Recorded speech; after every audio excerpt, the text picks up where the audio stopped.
I'm going to talk about friendship today, and as you heard already in the introduction, it's not going to be friendship in general, it's going to be friendship for third culture kids. And the way I want to do this is by doing what I call mental puzzle.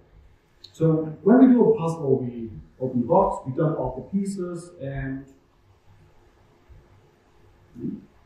there they are. We have a pile of pieces and we want to sort them. So what is this pile of pieces? This pile of pieces refers to all the information that we get when we have certain problems. For example, you heard the title of this talk, Friends with Strangers. And you already thought about what this could be. Now I'm going to show you what this puzzle is going to be about.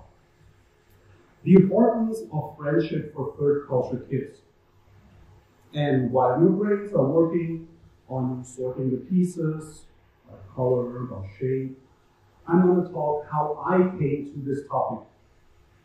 I came to China 10 years ago. I was teaching German, and the plan was that I'm teaching German for 1 year. I'm still here. I met my wife in China. She's from the Philippines. She's also a teacher. We married in Hong Kong. Our children were born in Hangzhou. And I started reading about multilingualism because I was sure that my kids are going to be at least bilingual.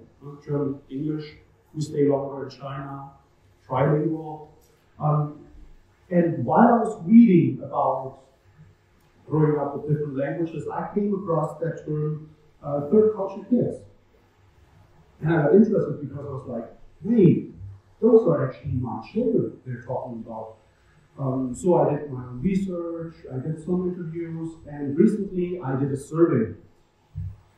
And in the second part of this talk, I'm going to talk a little bit about the survey. But first, let's do our puzzle.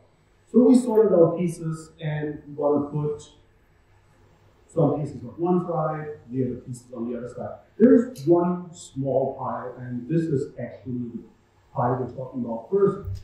This is friendship. Friendship is easy. All pieces are face up. When there's one piece face down, you gotta turn that around to get the information. But friendship is easy because we all know it. We have friends, we know how important it is. That little piece that was face down, this is actually the information I'm going to give to you now. Friendships are in developmental psychology one key to a healthy growth for children. And in the teenage years, friendship becomes more and more important. That's around the time when we start listening more and more to our peers and less to our parents or teachers. Well, that's good, because in those peer interactions, in those friendships, we actually build our identity, we build our character. So now we dealt with this little pile. Let's look at the bigger pile, and this one is confusing, because here we have third culture kids. Sorting through the pile, we can look first for the information that we know. So we know it's kids. Could be anything from birth till some moment where we decide to settle down. And in our case, our puzzle deals with teenagers. Great. The next pieces are a little bit more fuzzy and not so clear. Third culture. We know the words, but what's that actually? We don't really know. So let's turn those pieces around, look at it, do some research. If we look for third culture kids, we will find something like this. This is actually by Van Reken, very renowned in the field. And here we can see, when we talk about third culture kids, we talk about the first culture, the second culture, and the third culture in the middle. The first culture, that's what they refer to as home culture. Second culture is the host culture, and the third culture is in between, and we have a nice little caption to it. Shared commonalities of those living internationally mobile lifestyles. That's clear, right? Not really. So let's talk about the first and second culture, because we know these. In my example, first culture, it's the German culture. There we are, the German culture. And all of you already have a picture in mind, so I didn't bother to put a picture up there with the German culture. The way I live German culture is by regular things. So I teach my kids German culture just by things like punctuality. My kids have a sleep schedule because that's very German. We eat certain food at home. So that's how we get this German culture into our home. And when we open the door and go outside, that's when we're going to be hit with the host culture, the Chinese culture. And my kids are very young, so they don't go outside by themselves, but when we go outside, they notice locals have a different behavior than I have. We eat different food outside than at home. And this is a second culture. They grow up. They already have some friendships in school, and that's what they are confronted with. The situation I described right now, the first culture and the second culture, is the basic situation for any migrant, for any family that travels from one country into another country to live there. What is this third culture?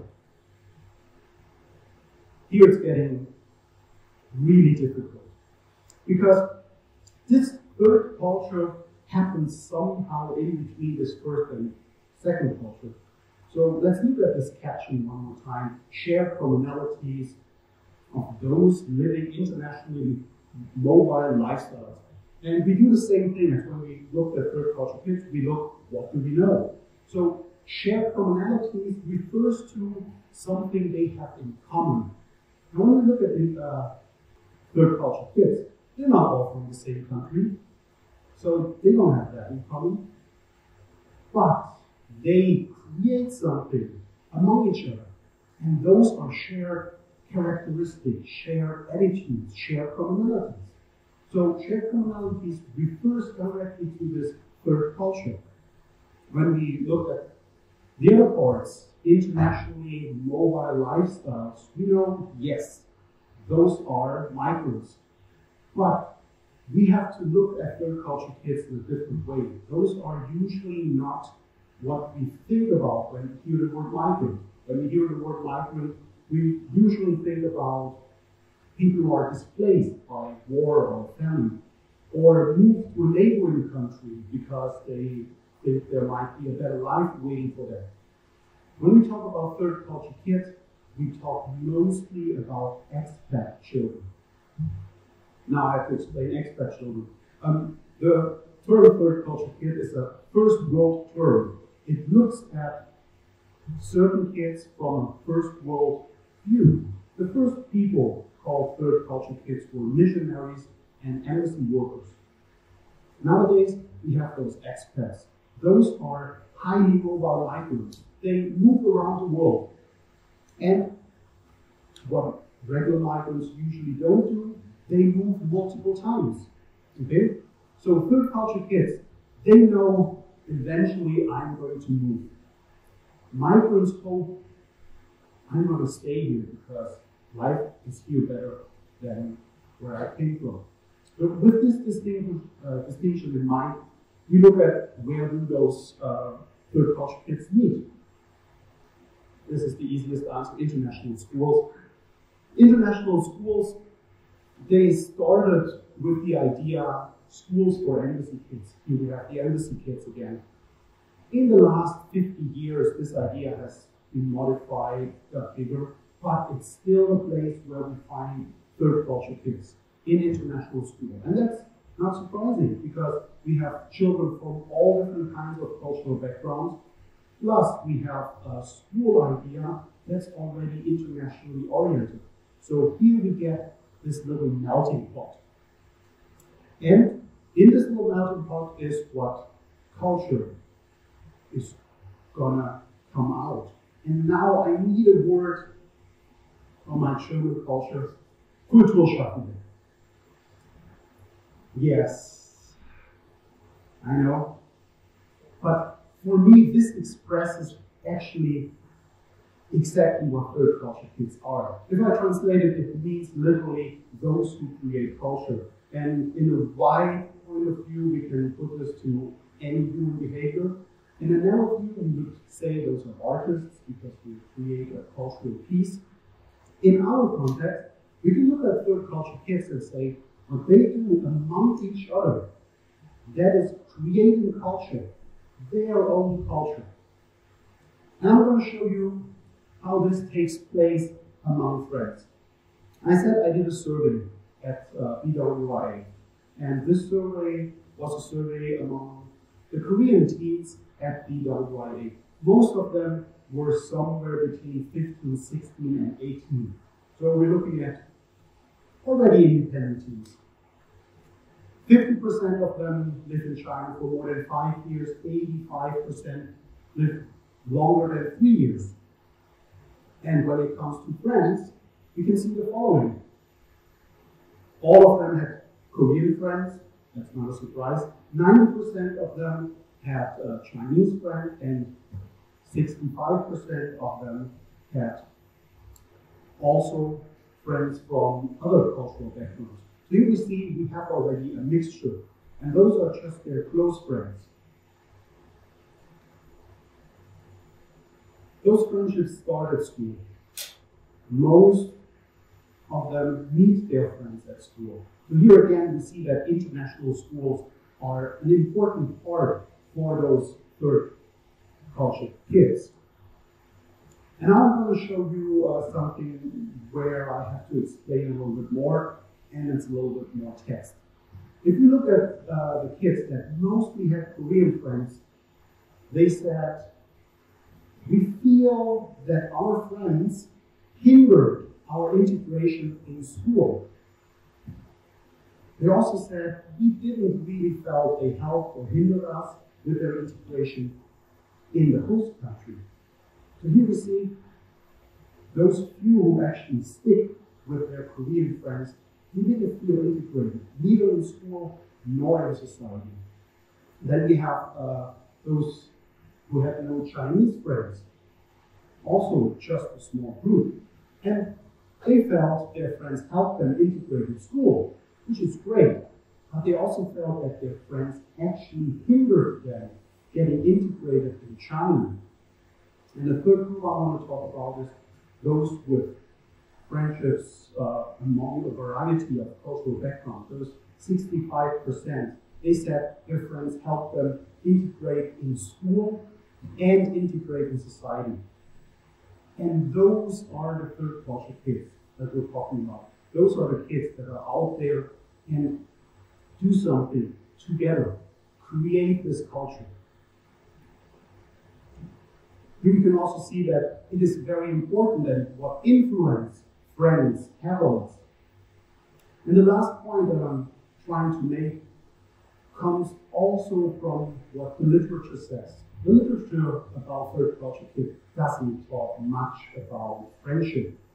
They mention it is hard for third culture kids when they move to stay in touch with their friends, or for highly mobile expats, it's hard to even start new friendships after you move the third time in 5 years. So they say it's difficult keeping friends, having friends, but they never talk about the quality of those friendships. What they talk about is that most of those third culture kids, when they go back in their proposed home country, I will call it their passport country, they don't feel at home. Their parents feel at home, yes, because they're from there. But they don't really feel at home. Everybody around them says, well, you're from here, you should feel at home. They don't. And that's what's really difficult, also for me as a parent, when I think about my kids. It's really difficult for them. And I thought about that for a really, really long time. And I found that in those friendships where those third culture kids create this third culture, they get a sense of home. And I want to leave you with these 3 words for them. Friendship is home. Thank you.